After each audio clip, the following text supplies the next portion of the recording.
ইয়া রাসূলুল্লাহ ইয়া হাবিবাল্লাহ নবী গো ও আল্লাহর হাবিব তুর পাহাড় পরিমাণ কেমন আছে তুর পাহাড় পরিমাণ আমল করবে আমরা তো অনেক দুর্বল আমরা তো সবল না আমাদের একদিন নামাজ পড়তে গেলে রাত্রে বেলা যখন নামাজে দাঁড়াই আমাদের তন্দ্রা এসে যায় ঘুম এসে যায় নামাজে দাঁড়াই নামাজ পড়তে গিয়ে এক পর্যায়ে আমাদের ক্লান্ত এসে যায় আল্লাহর হাবিব ইয়া রাসূলুল্লাহ ইয়া হাবিবাল্লাহ বলুন না কে তার অধিকারী ইয়া হাবিবুল্লাহ ডেকে ডেকে বলে ও সাহাবীরা রে তোমাদের এমন অধিকার রয়েছে এমন সাহস রয়েছে এমন শক্তি রয়েছে ইয়া রাসূলুল্লাহ ইয়া হাবিবাল্লাহ কিভাবে আমল করলে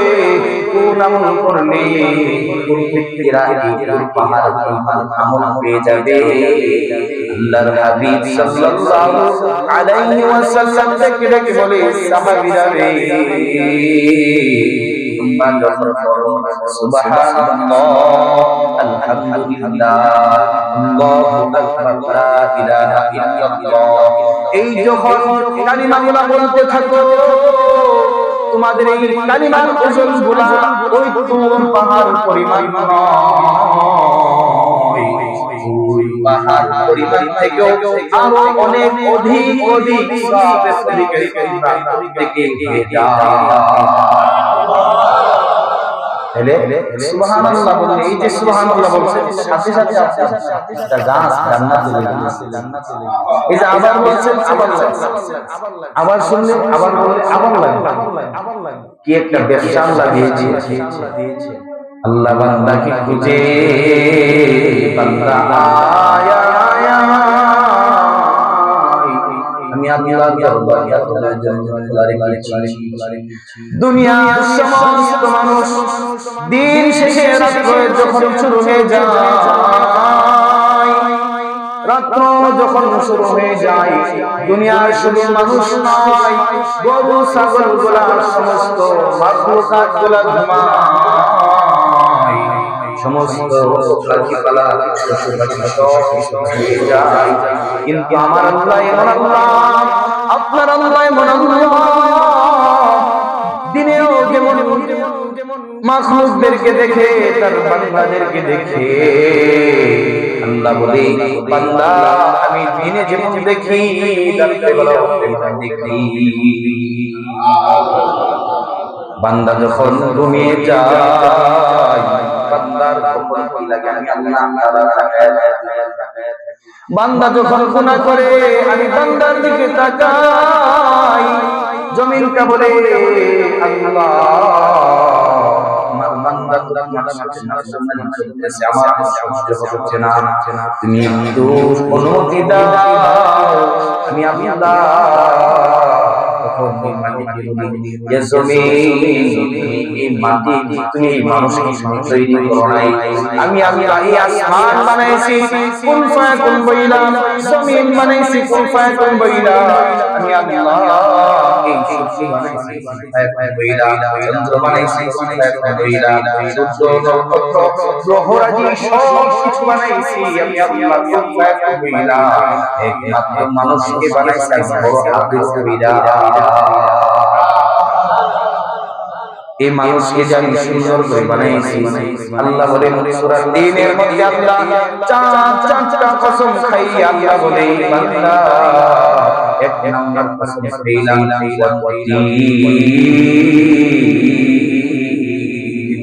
ওয়াসাইতুন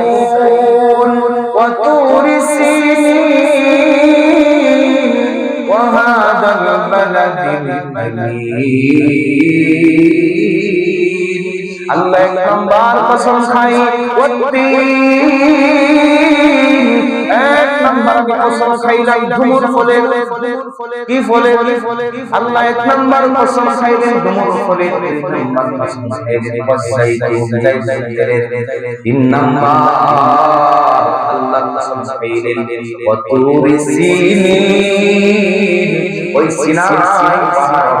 পাহাড়ের পর্বতের। চার নাম্বার আল্লাহ বলে বান্দা ওয়াহাদাল বালাদিল আমিন,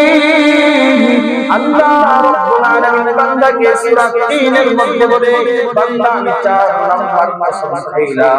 চার নাম্বার কসম খাইলাম ওয়াহাদাল বালাদিল আমিন, এই শহরের কসম খাইলাম, অর্থাৎ মক্কা নগরীর কসম খাইলাম।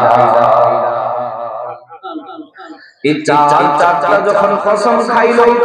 কোন ব্যক্তি যখন কোন ব্যাপারে কোন কথার মধ্যে তার এই কথাটাকে গুরুত্বপূর্ণ বানানোর জন্য বলে বান্দা আমি আল্লাহ আমার কথাটাকে গুরুত্ব আরো বোঝাবো, চারটা কসম খাইলাম। এক নাম্বার বললাম, দুই নাম্বার বললাম, তিন নাম্বার বললাম, চার নাম্বার বললাম। কেন বললাম? তাহলে শুনে না, আমি আল্লাহ বড় মায়া করে বানিয়েছি, কত সুন্দর করে বানিয়েছি। আল্লাহ নিজে বলেন লাকাদ খালাকনাল ইনসানা ফি আহসানি তাকওয়িম। আল্লাহ বলে ও জমিন, ও জমিন শুনো, আমি আল্লাহ এই মানুষকে আমি অত্যন্ত মহব্বতে অত্যন্ত সুন্দর করে সুন্দর আকৃতি দিয়ে বানাইছি। মানুষ সুন্দর আকৃতি দিয়ে বানানোর পরেও যদি আল্লাহ বলে বান্দা তুমি যদি আমি আল্লাহর হুকুম না মানো, আমি আল্লাহর হুকুম না পালন করো, অস্বীকার করো, তাহলে তোমরা শুনে রেখো তোমার যে অন্তরটা দিয়েছি লাহুম কুলুবুন লা ইয়াফকাহুনা বিহা ওয়া লাহুম আ'য়ুনুন লা ইবসিরুনা বিহা ওয়া লাহুম আযানুন লা ইয়াসমাউনা বিহা উলাইকা কাল আনআম বাল হুম আযাল উলাইকা হুমুল গাফিলুন। আল্লাহ বলে বান্দা তোমাদের মধ্যে যাদের অন্তর আছে কিন্তু আল্লাহকে নিয়ে স্মরণ করে না, ভাবে না, আল্লাহু আকবার ধ্বনির সাথে সাথে আমি আল্লাহ তাআলার কথা স্মরণ করে না, আমি আল্লাহ তাআলার ঘর থেকে প্রত্যেকটা ঘর থেকে ডাকা হয় বান্দা মসজিদের দিকে আসো, শয়তান তোমাদের দুশমন, শয়তান তোমাদের শত্রু, শয়তান তোমাদের শত্রু জালেম। তোমরা এইগুলা শোনার পরে যখন আমি আল্লাহ তাআলার স্মরণ না করো, তোমাদের মধ্যে ওয়ালাহুম আ'য়ুনুন লা ইবসিরুনা বিহা, ভালো কিছু থাকার পরেও, মক্কার থাকার পরেও, কুরআন কারীম থাকার পরেও, হাদিসে পাক থাকার পরেও, উলামায়ে কেরাম থাকার পরেও, মা বাবা থাকার পরেও খারাপ কিছু দেখো, তোমরা যখন খারাপ দেখো ও বান্দা তোমাদেরকে আমি বলছি ওয়ালাহুম আযানুন লা ইয়াসমাউনা বিহা, ভালো কিছু থাকার পরেও উলামায়ে কেরামদের ওয়াজ মাহফিল থাকার মসজিদের মধ্যে না আসে, ওই গাদলার মধ্যে বসে বসে, বিভিন্ন পদবসে বসে বসে বান্দা তোমরা যখন আমি গান শুনছো বান্দা তোমাদেরকে আমি বলছি আল্লাহ বলেন উলাইকা কাল আনআম, তারা হলো চতুষ্পদ জন্তুর নেই।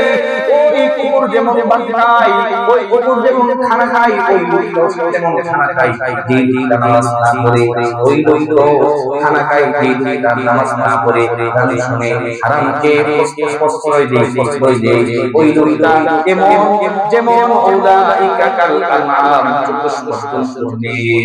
আল্লাহ বলে এরা কারণে তাহলে আবার বলে বালহুম আদল, এই লোকরা হইল সবচাইতে নিকৃষ্ট, এই লোকরা হলো সর্বনিকৃষ্ট। আল্লাহ বলে শুধুমাত্র তাদের একটা দোষটা হইল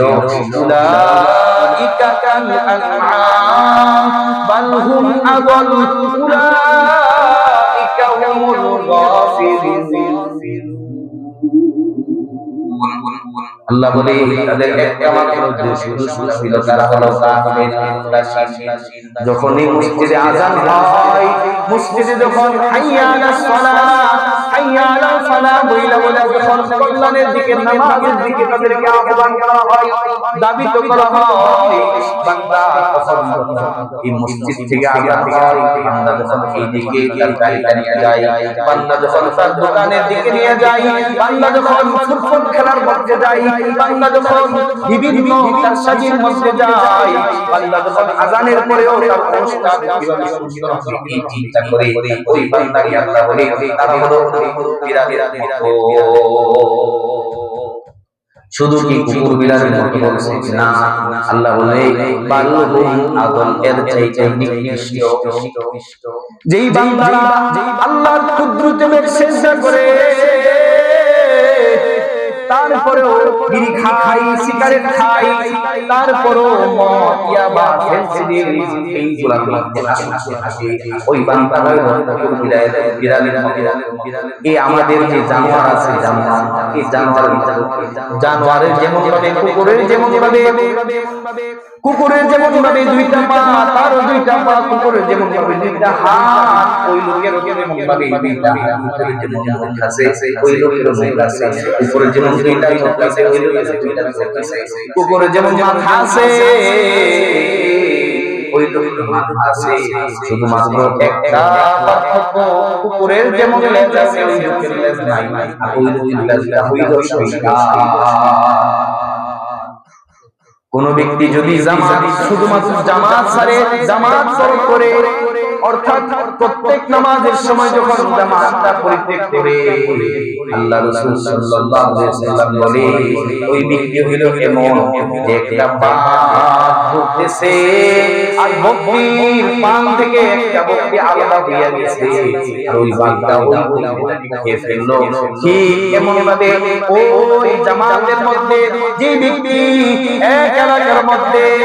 তিনজন ব্যক্তি থাকা সত্ত্বেও ওই এলাকার মধ্যে কোন ব্যক্তি ঘরে নামাজ পড়ে, কোথায় নামাজ পড়ে,